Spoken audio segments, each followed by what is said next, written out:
ایک عجیب فرشتے کا واقعہ۔ شب معراج سرور دو عالم صلی اللہ علیہ وآلہ وسلم نے جو عجائبات دیکھے ان میں سے ایک یہ دیکھا کہ حضور اکرم صلی اللہ علیہ وسلم نے ایک فرشتہ دیکھا، اس کے پر جلے ہوئے تھے۔ یہ دیکھ کر فرمایا، اے جبرائیل، اس فرشتے کو کیا ہوا؟ یا رسول اللہ، اس فرشتے کو اللہ تعالیٰ نے ایک شہر تباہ کرنے کے لیے بھیجا تھا۔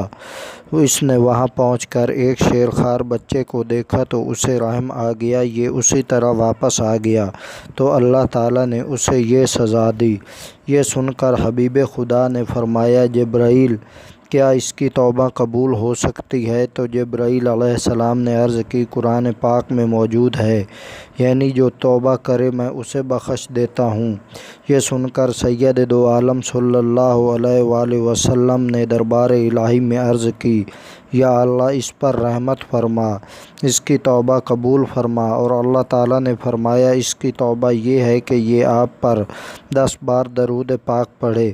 آپ نے فرشتے کو حکم سنایا تو اس نے 10 بار درود پاک پڑھا۔ اللہ تعالیٰ نے اس کو پر بال عطا فرمائے اور وہ اوپر کو اڑ گیا، اور ملائکہ میں یہ شور برپا ہوا کہ اللہ تعالیٰ نے درود پاک کی برکت سے کروبین کو پر رحم فرمایا۔ رونق المجالس سواد 11۔